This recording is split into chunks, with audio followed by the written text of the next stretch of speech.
Assalamualaikum warahmatullahi wabarakatuh.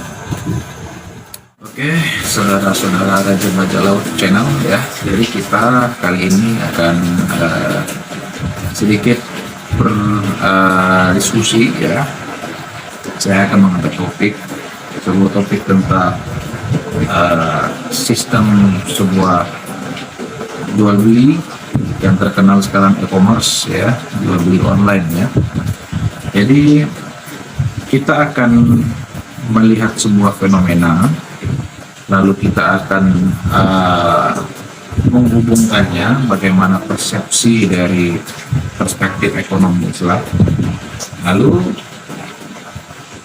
kita akan menyimpulkan apakah efektif ataukah justru tidak efektif dan menimbulkan mudarat. Oke, tetap stay tune. Kita akan membahas topik ini.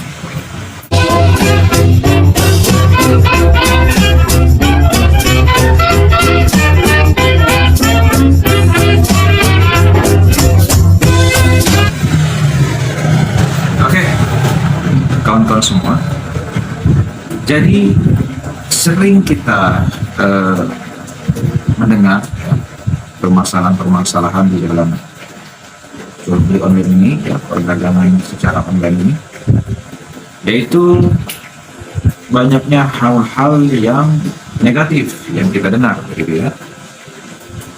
Contohnya satu ya, sering kita mendengar bahwa barang yang dijual secara online ternyata saat sampai ke konsumen tidak sesuai dengan apa yang dipesan gitu ya. Misalnya kita membuka Shopee lah ya, lalu kita lihat barangnya, kita lihat fotonya, videonya, dan kita suka, kita berminat, lalu kita membeli dan memesan. Namun setelah sampai di rumah ternyata jauh dari ekspektasi kita, bahkan sama sekali bukan itu barangnya. Bahkan misalnya kalau Anda memesan handphone, ternyata yang sampai adalah casing gitu ya. Nah, ini menjadi dilema dan polemik sebenarnya. Dari kasus lain kita bisa melihat ya, maraknya terjadi kriminalitas dalam sistem jual beli online ya. Misalnya yang sering kita dengar dengan COD ya, kalau orang kita menyebutnya cukup darat, jadi kita ketemu tengah lah gitu ya. Ternyata niat dari seorang penjual ini ternyata tidak baik, lalu merugikan dari pihak konsumen. Bahkan banyak yang kita dengar dan kita lihat di berita itu sampai menghilangkan nyawa tersebut karena menjadi modus ya, motif kejahatan. Lalu kawan-kawan semua, bagaimana menyikapi ini? Dan bagaimana perspektif kita sebagai seorang Islam, Muslim dalam menyikapinya? Yang pertama, ya, sebenarnya di dalam dunia Islam, ya, sistem jual beli itu harus poin A, jelas barangnya. Ya. Jadi barang itu harus jelas mana yang mau kita beli, berbentuknya bagaimana, warnanya apa, dan seluruh spesifikasinya harus sesuai ya dengan barang yang kita akan beli atau kita terima gitu. Jadi barangnya harus jelas di depan mata. Poin B ya, tempat transaksi harus jelas ya. Jadi tempat transaksi harus jelas, bukan hanya sekedar produknya, tapi tempat transaksi di mana Anda bertransaksi harus jelas. Contohnya seseorang yang bertransaksi jual beli di pasar. Jadi pasar itu jelas tempatnya, begitu ya. Nah, poin C,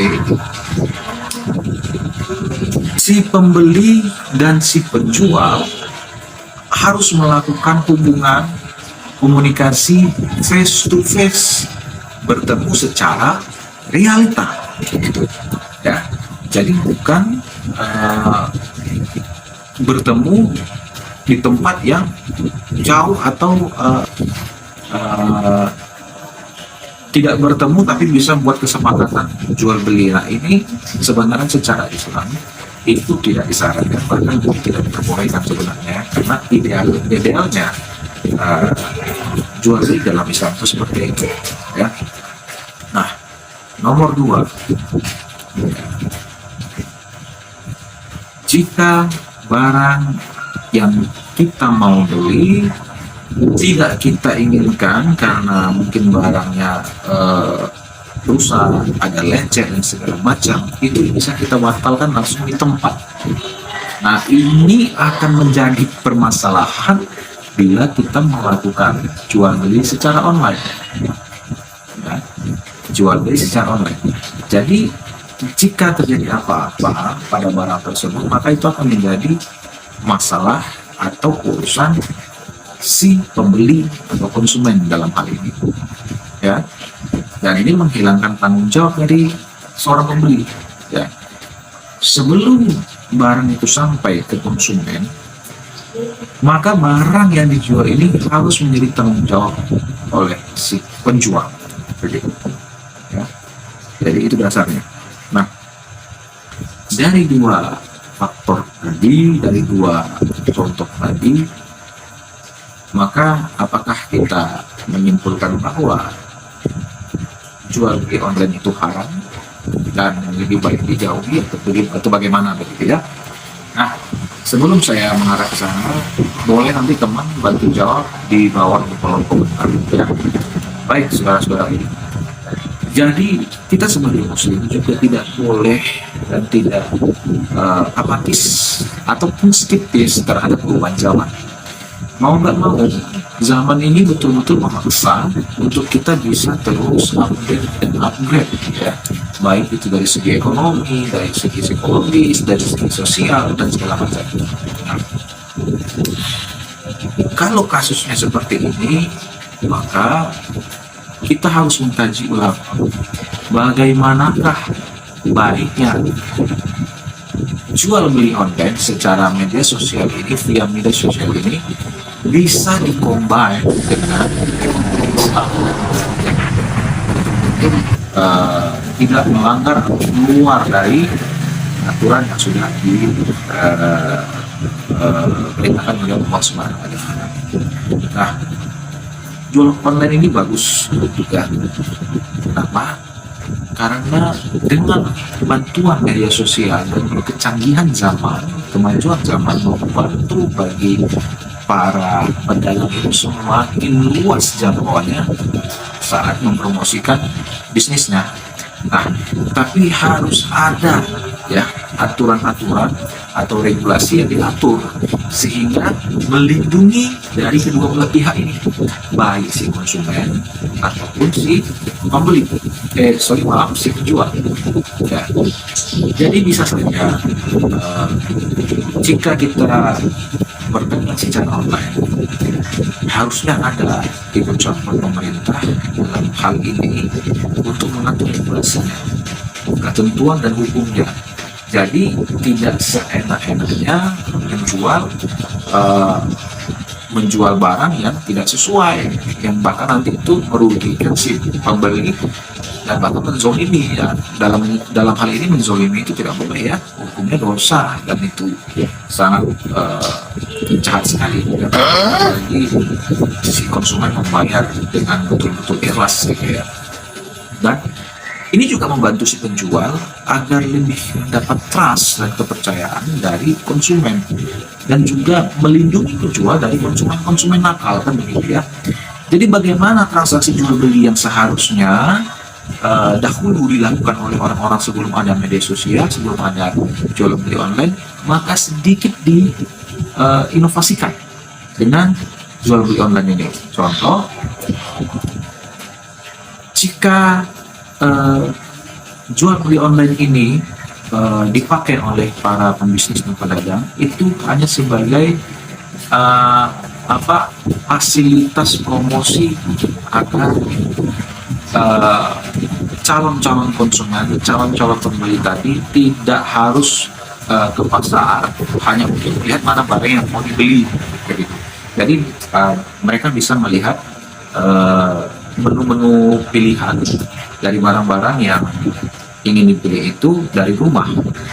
Begitu dia ketemu dengan barang yang mereka ingin beli atau barang yang dia suka, dia langsung pergi ke tempatnya, ke tempat jualannya, ke tempat lapaknya begitu.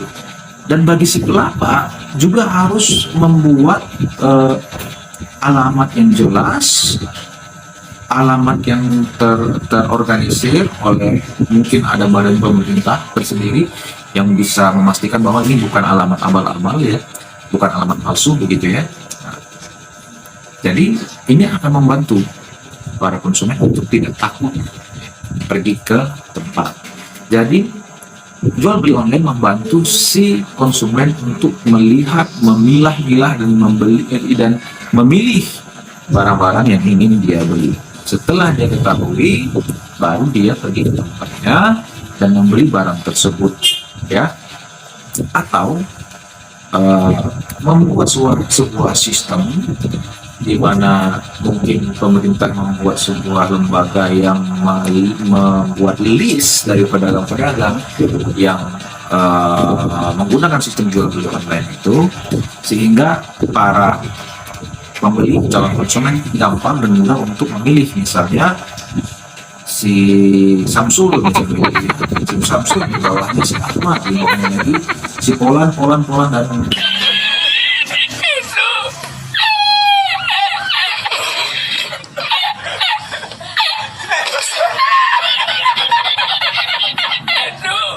lain sebagainya. Tinggal detik lalu dia lihat, oh barang-barang yang dijual ini begitu, seperti sistemnya GoFood gitu ya, seperti sistemnya GoFood. Nah di situ ada video dan segala macam. Nah mungkin ada sebagian orang yang berhalangan untuk bisa ke tempat, misalnya begitu. Tapi setelah di list begitu ya, setelah di list pedagang-pedagang online tadi bisa dibuat kerjasama dengan ekspedisi begitu ya, dibuat kerjasama dengan ekspedisi dan ekspedisi itu melakukan survei ke tempatnya begitu ya. Jadi benar-benar barang ini yang sesuai gitu, sehingga nanti tidak merugikan konsumen. Nah si pedagang pun bisa membuat video-video yang meyakinkan atau melakukan video call seperti ini misalnya, face to face atau video call, dan didampingi oleh ekspedisinya. Nah jadi ada semacam konektivitas gitu ya, sehingga para konsumen itu tidak ragu. Walaupun mereka yakin tanpa harus melakukan itu, minimal potensi-potensi yang menimbulkan resiko yang nanti bakal menimbulkan kezaliman itu lebih terhindarkan gitu ya, istilahnya lebih potensinya lebih kecil gitu ya.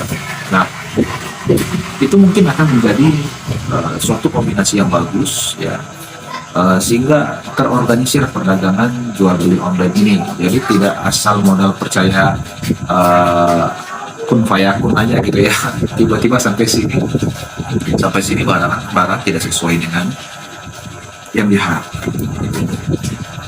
Nah itu mungkin bisa jadi catatan ya, untuk menghindari resiko-resiko yang sering kita dengar. Lalu jika tadi ada sedikit campur tangan dari pemerintah, bukan intervensi ya, tapi sedikit bantuan atau fasilitas dari pemerintah yang tadi saya bilang tadi, dibuat list pedagang-pedagang online tadi, dan dimediasi dalam hal COD misalnya. Kalau ada orang yang tidak mau menggunakan ekspedisi karena mungkin penambahan biaya, COD. Nah, di mana pemerintah menyediakan tempat COD yang resmi begitu. Jadi menghindari dari kemungkinan terjadinya kriminalitas, perbuatan kriminalitas. Nah, karena jual beli online ini memberikan peluang kepada para kriminal, maka mereka tidak ragu-ragu untuk mengambil kesempatan tersebut karena ada peluang tadi. Nah ini mungkin bisa menjadi catatan ya, agar jual beli ini menjadi sebuah hal yang menyenangkan, jangan hal yang menakutkan. Apalagi di sini yang paling banyak terzolimi adalah konsumen. Ya. Pembeli itu adalah raja.